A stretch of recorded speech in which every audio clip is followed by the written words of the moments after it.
What's happening, my friends? We got another episode. This one's going to be a killer one. I'm with my buddy Kody. He is a marketing legend. Every time we're around each other, I think we talk more about that kind of stuff than even wife and kids. But I really do enjoy Kody. We've kind of crossed paths recently just because our wives are friends. But I really just want to get in the meat and potatoes, get to know who you are, kind of get your upbringing, how you got into marketing, and also when we get there, how we can elevate really marketing to get us more sales or more revenue. So I'll turn it Cool. over to you, Kody. Awesome. Well, gosh, starting from the very beginning, honestly, this kind of began, I would think, when I was like 11 years old. Actually, probably when I was about 8 years old, my dad left his job at a company where he sold windows and siding, and he wanted to do his own business, but he didn't really know what that looked like yet. So I kind of watched him leave his job, and I was old enough to know that, like as a dad, you're like supposed to have a job, I guess. You're supposed to make money. So I remember when he came home and said that, I was like, that doesn't sound right. Like, I don't think you're supposed to do that, Dad. And he's like, here, let me put it this way. Do you guys ever want to go to Disneyland? And of course, at the time we're like, of course we do. That sounds awesome, you know? And he's like, okay, well, just trust me. I'm going to figure this out. And one day I'm going to take you guys to Disneyland. We're like, okay, whatever you got to do, we're in for it. So he left his job, and just watching him over the years, he went through a lot of different kind of avenues, trying to figure out what that would be.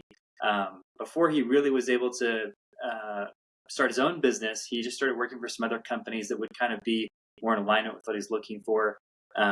Ended up doing sales for like a personal development company. Worked in a couple other kind of just odd and end type positions. Tried to start a company with a buddy of his. I think his name was actually also Tyler.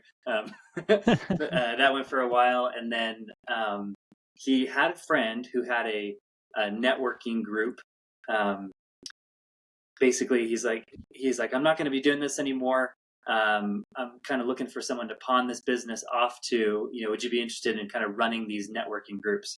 And he was like, of course, looking for entrepreneurial opportunities. So he starts facilitating these groups. And I think there's like a couple dozen people at the time that would attend these networking groups. And as, like I said, probably 8 or 9 years old, I remember, like, at least in the summers when I wasn't at school, I remember him taking me with me sometimes and sitting in on these networking groups and listening to these, small business owners kind of help each other out and talk about strategies of how to grow their businesses and practicing their elevator pitches. And, I didn't really understand everything that was going on, but I just remember being there, and I still have kind of those vivid images in my mind of sitting there as a kid and kind of watching that happen. He ended up growing that business kind of like 10x over the next couple of years, to where there was well over 100 members of these networking groups all over Utah and then southern Idaho. And he would just go pretty much every day to a different group to facilitate it. And of course, everyone just paid a membership fee. That's where he, made his money, was just through the membership fees to the group. And it's kind of just a cool thing. And then kind of transitioning from that into the next thing was, he was at one of these groups one day when somebody went to ask a question, and he kind of answered it before they really actually asked it. And they're like, well, how'd you do that? He's like, well, I was just kind of paying attention to your body language, and I figured I knew what you were going to say. And everyone in the room was just kind of stunned, like, what? Like, you know body language well enough that, like, you were able to answer it before he really asked. And he's like, well, I kind of, it's only been recently I've started paying attention to body language. I thought everybody knew this, and I was like the last guy to figure it out. And they were like, no, like, most people don't really know that, like, you should teach it. And so, again, entrepreneurial opportunities he's looking for, and he's like, teach body language. That sounds interesting. So he ends up promoting to, a bunch of his friends and family members to do this body language class. And he's still like brand new at it, but he apparently knew enough of more than the average person, I guess. So he went to go do this kind of, he had access to a venue, the same places where he would do the networking groups, and just, promoted that for a couple weeks. And first class, there was a whopping like 3 people there, and one was my mom, and one was my grandma, for context. And but he just kept doing this for a while to see if it would take off, and it did. And so I watched as he began to grow an audience, and had no prior business experience. He He'd never went to college, kind of barely graduated high school, never really did great in school. Just not the typical person you would ever think would be really successful, at anything. And anyways, he started gradually to grow this from, 3 people to 5, 10, 20. And then, of course, at some point he starts thinking, he starts doing like one-on-one coaching. And then he comes up with the idea of doing a paid event, it's like a multi-day paid class people would come to. And so within a few years or so, I remember sitting in a room and there was 100 people who'd paid to be in the room to see my dad speak. Wow. And I thought he was like, from coming where he was to that point, it was like, he's the most famous man in the world. I'm still like a kid, not fully understanding everything. Like my dad is the most famous guy in the world. Like, this is mind blowing to me. And it just was crazy to consider that 100 people would pay to see my dad talk about ideas. And he was still, I knew, a very average guy. Like, he wasn't, in his personal life, he wasn't like the most successful person ever, but he was willing to get out there and share the ideas that were working in his life and the things that he was still on the path of learning. But, you only have to be a couple steps ahead to turn around and say, hey, watch out for that pothole, or, hey, this has helped me, with something. So anyways, throughout my teenage years, I watched as both my parents lost 100 pounds each of weight. So they got substantially physically healthier. They totally transformed their mindset. They transformed their life financially. We moved into a much nicer house. And then a number of years later, moved into a much, much nicer house, and watched as his audience went from, those 3 people from that original class to eventually growing into where every month he would have anywhere from 2 to 3 3-day events on weekend, Thursday, Friday, Saturday, where anywhere from a few hundred to 1,000 plus people would be attending these events. And for 15 years, that had all happened with 0 paid advertising. Like, literally completely word of mouth. And what's crazier is that this wasn't just people in Utah. Like, just because we were holding the events in Salt Lake, there were people coming in from every single US state. There was occasionally people from places like Canada, UK, Central America, South America, Australia, Asia. Like, literally all over the place. People were flying in from around the world to come to these classes, and it was all word of mouth. We hadn't paid for any advertising for 15 years, so like that, mind blowing to me. And then, so as I watched all this happen, I knew I wanted to work in my dad's company. I loved that he helped people. So all of this was based around, it started with body language. Over the years, it got into other things like just kind of general like life coaching and personal development in general, and then he kind of also had some classes around teaching you how to, be a better mentor, or if you do trainings or presentations, he now had a lot of experience of that. And so he could turn around and kind of teach some of that stuff. So he kind of got in a lot of different domains. But yeah, watching that, I was like, I love the way he helps people. I love what he's doing. I want to work in his company. I ended up going to, there's so many different places I could jump in here. And I tell long stories, so cut me off if I'm going too long. But I kind of got involved in actually kind of working for my dad as early as 11. I started being interested in the music he would play at events, and just kind of constructing playlists, not just by throwing together a bunch of songs that sounded cool, but like very intentionally, like, what's the message in this song? What's it saying, and how does that reflect on or support what we're actually teaching in this class? And I remember the first time, because my dad liked to use a lot of music, in breaks before and after the event, as well as sometimes for kind of writing exercises during the event, or sometimes because there was just a really cool message in a song, and he'd pass out all the lyrics, and everyone would kind of listen to it and read these lyrics as just kind of like a mindset kind of breakthrough moment of like, wow, I was just considering something differently. And so I remember one of those times he wanted to use the lyrics to a song, but back then there wasn't like every lyric to every song on the internet yet. And so my job was, he's like, okay, here's a piece of paper and here's the CD of this song. So put it in this CD player and listen to the song and write down the lyrics to the song because I need to be able to type it out, in Word and print it out so my audience can read this. I And remember now we got sitting. Chat GTP that just like I kicks out know, everything, right? right? No. So I remember literally sitting there in the garage. I don't know why I was in the garage, but I was in the garage listening to the CD player, and I kept having to pause and go back because like the singer said some Yeah. words weird, and I couldn't figure out what she was saying, and it was hilarious. So then over the years, I got more involved into actually just finding music, compiling these playlists, and so then for a while, my pay was based on I'd get paid $1 for every positive, clean, uplifting song that I could find. And so whenever I needed money, I would just go, sit in my dad's office when he wasn't in there for a while, a couple hours, and go find some good songs. And be, all right, Dad, I found 10 songs. Can I have $10 then? And he'd pay Yeah. me for those songs that I found.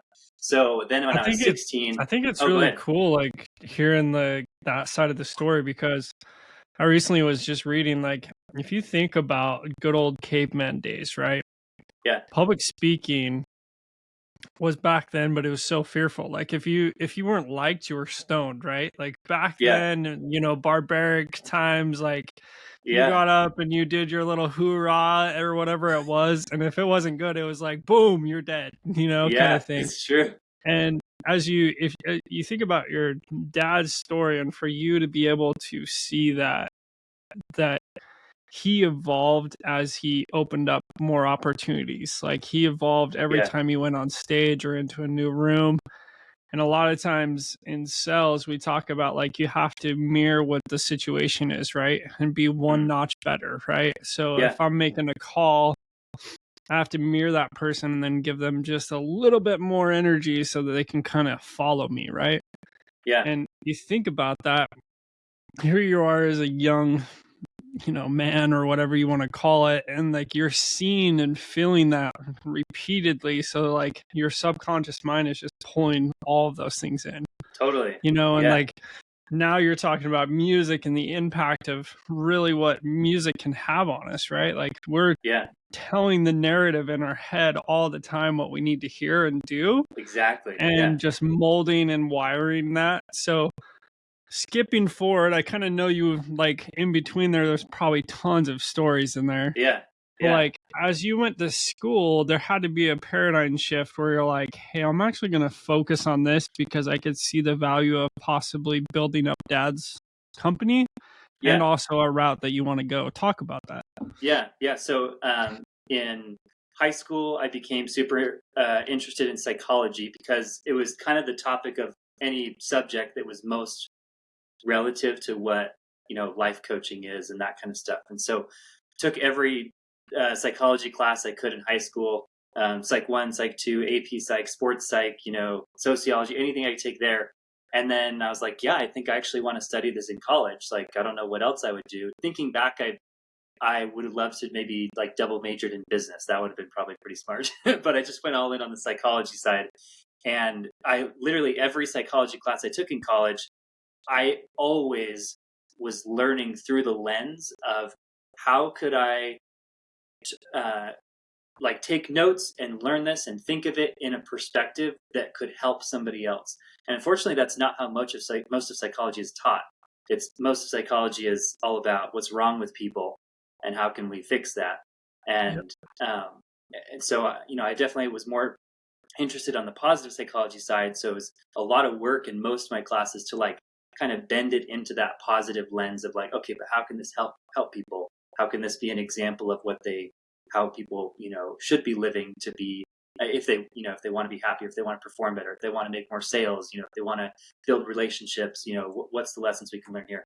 So, but all of that still was in the mindset. I thought when I went to go work with my dad, that it was going to be, I would immediately just be a coach, well, come to find out. And this is all about, as salespeople, you have to kind of adapt to the situation. I wasn't at all a salesperson at the time, but this was the beginning of adapting. I graduated. I was a salesperson for a minute because I graduated and then did pest control sales for a summer. Door to door, baby. Yeah, it all starts with door to door, man. Before I started working for my dad. So I still thought when I started working for him after the summer, it was going to be coaching, right? But I was like, I know sales experience is good regardless, no matter what you do, you should always like have some sales experience. And so I did that for summer and definitely learned a ton, had some great experiences, but because I always had this job I was planning on, I never saw it as like a long-term thing. It was like, okay, cool, did that, let's move on. And definitely was not in a mindset of like wanting to do more sales. I was Yeah. excited to go just like be a coach. Well, it turns out when I came to start working, um, what they needed in the company at the time was not another coach. They needed other kind of logistical support and structural and leadership and things like that. But they also weren't exactly clear on what that role looked like. So for my first couple of weeks, it was just kind of like feeling out what was happening in the company, where was there any gaps or deficiencies, and how could I support? Because I'm a very logical person. I like to problem solve. And so that was kind of my starting point of like, where can I fit in that's going to really add value here? And that week, our web designer ended up quitting, or he put in his 2 weeks. So I like just started, I logged into our web design program. And um, I mean, long story short, very quickly within a couple weeks, I just ended up being the web design guy because I had started poking around at it and I kind of had an eye for design. So it's like, okay, great, you're doing that. And that kind of repeated a story over multiple different areas of things I got involved in. And the company was like, I would take an interest in it because I overall wanted the company to succeed. And so I wanted to know how it all worked and how it could be better. And then I'd get involved in it, look into that area. And then before I knew it, it's like, great, you should be the guy doing this. Then, we had a point where we wanted to switch into a focus on high ticket sales. And we had some ideas of some people who we potentially could hire to do those sales. One of our longtime team members ended up retiring, and she had been kind of doing the sales up to that point. We weren't quite ready to hire somebody, but we had calls booked already. And so I remember this Zoom call when my dad's kind of sitting there, and it was me and this other executive, and it was like, okay, guys, somebody's got to do these calls. And so just, retired. We don't have someone else hired yet. Somebody's got to do these calls. And it was like, all right, I have literally no clue what I'm doing, but sure. I mean, not no clue because I did summer sales, but this was a very totally different context of, getting on the phone and talking to somebody, for an hour, sometimes, hour and a half, 2 hours, selling a high ticket coaching course. I mean, I was for the summer selling something that cost a few $100, So I just kind of got into it though and rolled with it. And 2.5 years ago that I started actually doing that kind of sales, probably about 2 years ago. And then since then, I these sales that I do is like a very minimal part of my job. It's only like a handful of hours a week. It's definitely not my full-time thing. So a handful of hours a week, and not every week. It's only maybe a couple weeks out of the month. And in the last couple years, I've closed probably around $350,000 in sales personally. So however that compares to other, sales, whatever, I'm definitely not an expert, but I've closed enough sales that I've like learned, oh man, okay, this seems to work pretty well, or that doesn't It's seem to so work very well. yeah, it's so funny because, going back to the door-to-door days, right? Like, I'll be honest, I wasn't the best door-to-door guy, but I loved the environment. I loved learning, and I loved just being almost in the incubator, if you want to call it that. Like, I laugh every time when I have to jump on and start ripping out some cold calls. I'm like, just get out of the car, man. Just start knocking, Yeah. right? Yeah. And it's funny, these tactics or these things that we learn from like kind of what you're going through or what you're talking about is, the doors you learn to be just who you are with your body language. You had to learn that. And now you're Yeah. doing it probably on Zoom. So you have to carry yourself just like you would if you met somebody on the door. Yeah. And you got to mirror them really quickly. And then you got to go through the sales process. You got to break down some barriers and get to who they are and what they are. Yeah. And then lead them to the finish line or to the end or to the close, right? And Yeah. it's funny you mentioned you studied psychology. I actually failed it twice. Oh yeah. I took it 3 times. Oh, funny. I'm a horrible test taker, so the test always got me, but I was so like intrigued by psychology and like how we think. Yeah. And, going back to like advertising and marketing, which I ended up changing my major to from law. That's what it's all about, right? It's how we tick. Yeah. how we think, how we do those things. And coming full circle here, like here, your dad learned the art of body language, and you went and learned, the coaching side and like the emotional intelligence side, which we used all the time. And now you and I fast forward to our young families, and it's like, man, I'm still learning how to like cope with this little 3-year-old that's Yeah. throwing a fit, right? And Totally. it's funny and it's awesome how the big guy upstairs kind of mirrors those experiences in life to help Oh you yeah. with all aspects of life, and here you thought, oh man, I was just a guy in the garage picking out, songs and, Yeah. writing down lyrics. And now, you when you were put on stage to make these big sells, right, for this company that your dad's created, you were able to step into the light, own the light, and see that. And Yeah. one of my favorite phrases that I've had, really since my mission, was an eye of faith. Like we have to be able to see past what we can't believe. And we have to believe in ourselves to be able to do that. And that only comes from knowing where we've been. And you gain that experience from the past, and you get to where you are and you have clarity and you have vision. And like, you and I are at a point in life where, dude, I don't know the outcome of the next 4 years, 5 years. Yeah. I just know that like what's in front of me, I can see very clearly. And I Totally. know I want to get after it. It's Yeah. just so cool. Yeah. It's kind of like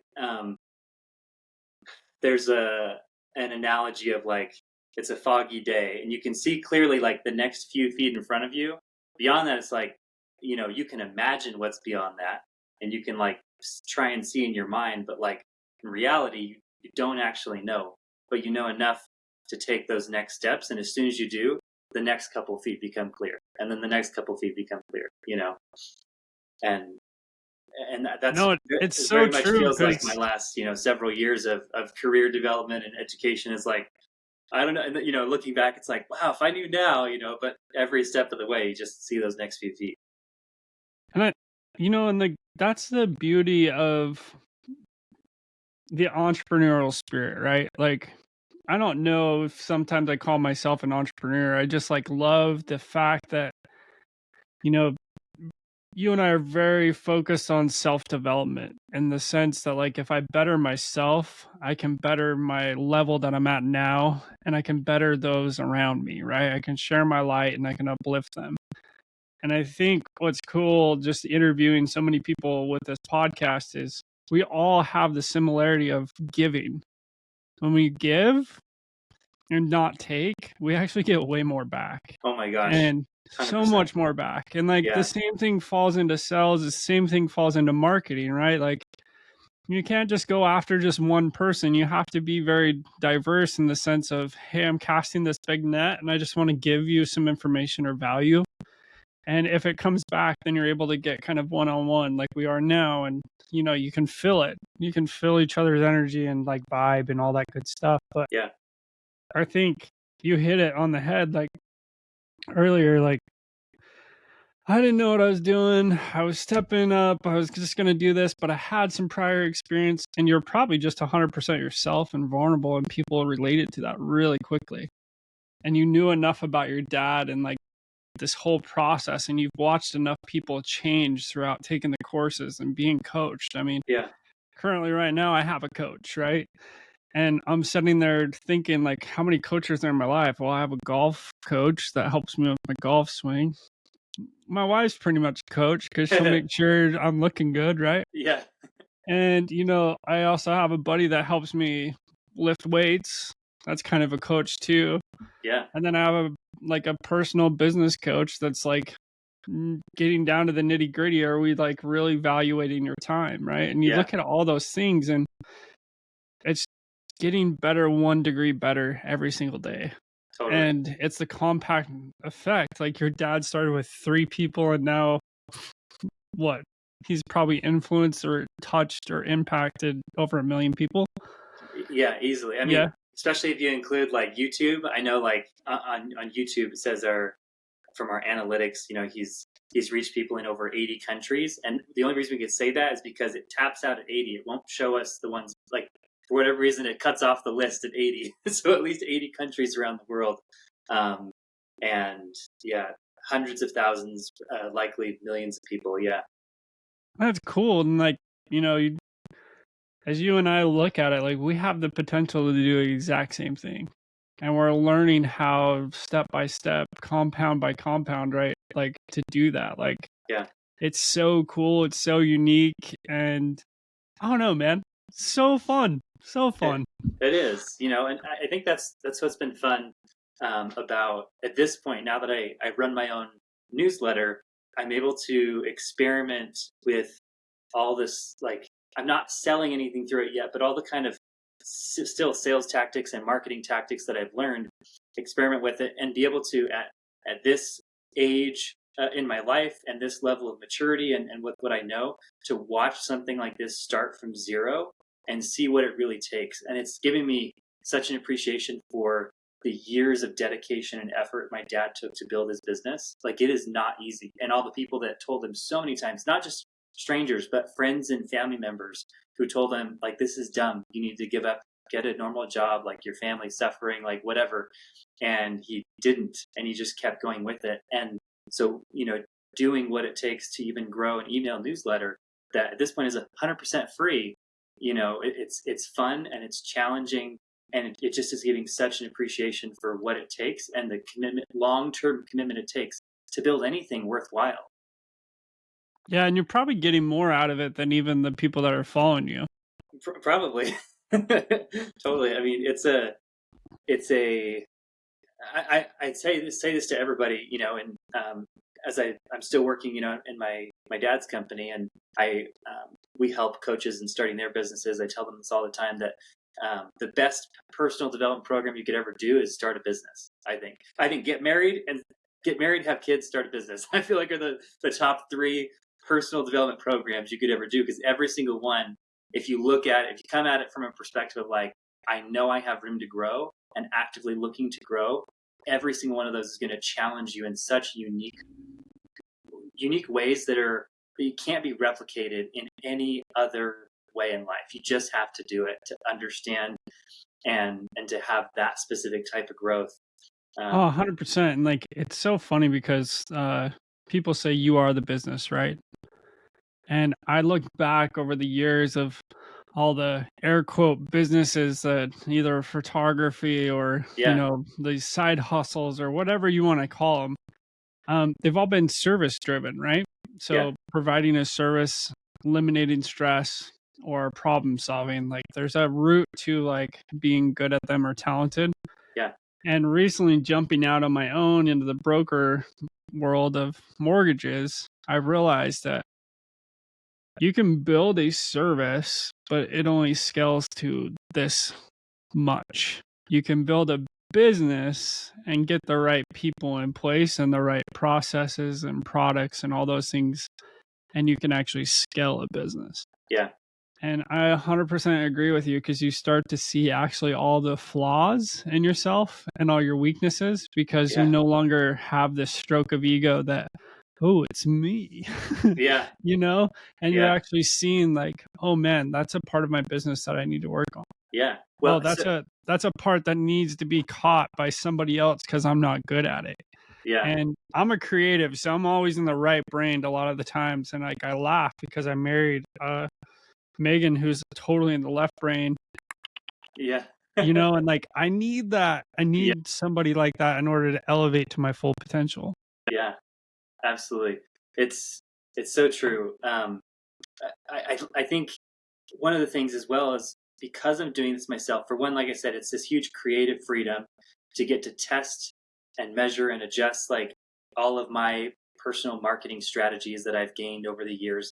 But then, and so when things go right, it's like there's no one else to point to except, like, for me, God. And then like, okay, I did the right strategy, and then when something goes wrong, there's no one else to blame either. It's like, okay, clearly. And even if you have, team members or employees or whatever, if you're the leader, there still is no one else to blame, because if something's going wrong, you are the leader. You're responsible for fixing that and solving it. Even if you think it's, well, so-and-so didn't do XYZ, okay, well, you're still the leader and you allow that culture to happen, or don't have the right guidelines in place, or whatever it is. Like, it always comes back to you as the leader, as the vision holder for what the thing is supposed to be. And so there's like great responsibility that comes with that. It's, both exciting, it can be intimidating, but if you like can grapple with it and manage it, I think that's why most people, when they think of, at least, I don't know, maybe I'm making this assumption, but a lot of people, when they think of people who they look up to, it's some kind of business owner or leader who has led groups of people, because what it takes to be a leader like that, I think, exceeds any other type of average human being type behavior. Like, it takes a lot to make that happen. It kind of goes back to the reference I use, like the caveman, right? Like, in order to step out into the light, it takes a certain individual to do that. And we all appreciate that, just being scared, right? Just being vulnerable. Like, but they're nervous. They have all the anxiety. They have all those things pressing against them. They have all the pressures of the world and everything. But like, I just love that image of being in a cave with everybody that is around me, my friends, my family, neighbors, all that stuff. And it's really my job to step up in front of them and tell my story and give them value.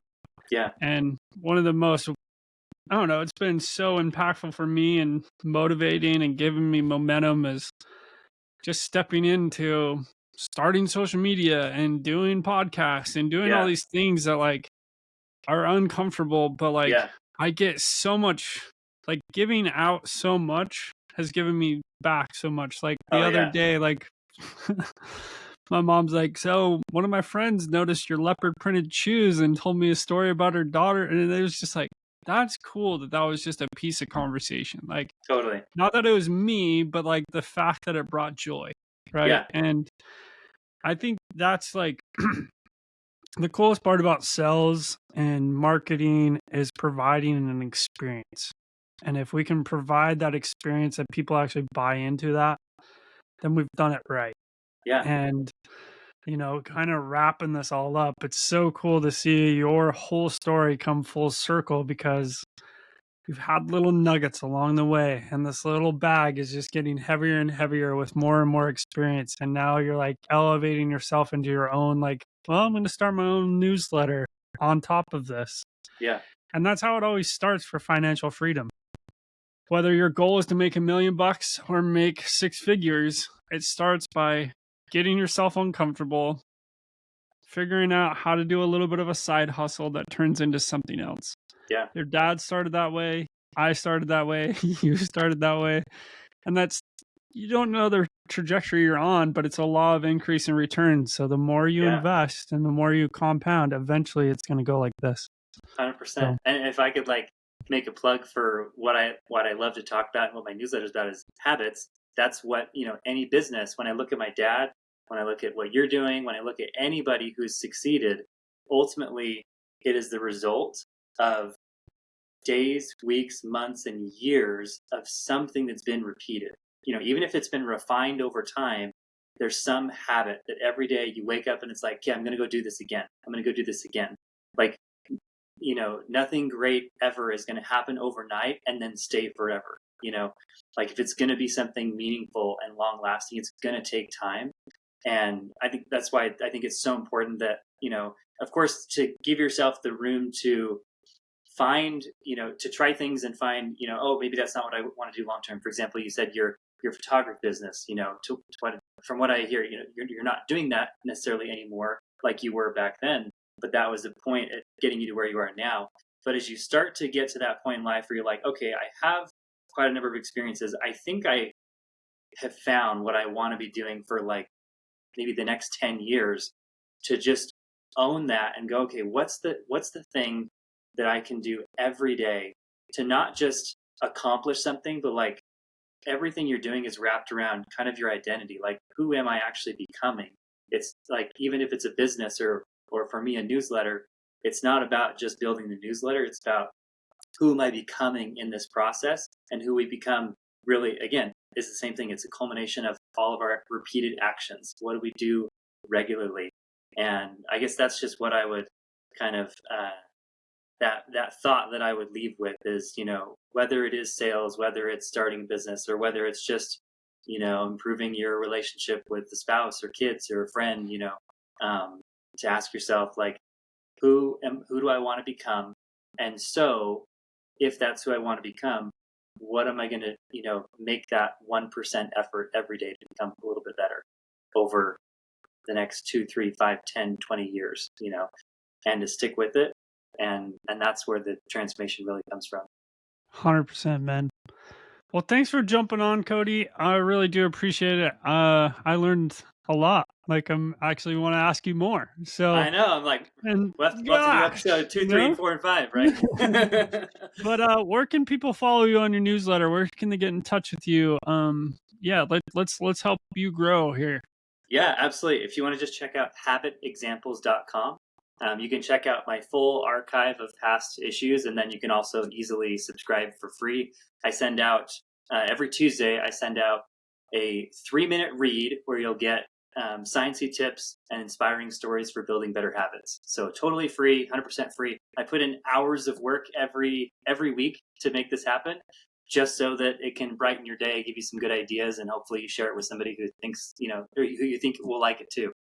That's awesome, man. Well, go ahead and follow Kody. Thank you all for listening. I hope you got some nuggets out of this one. I definitely did. And until next week, have a great day and make sure you're sharing that light with everybody else. We'll talk to you later. Bye. Cool.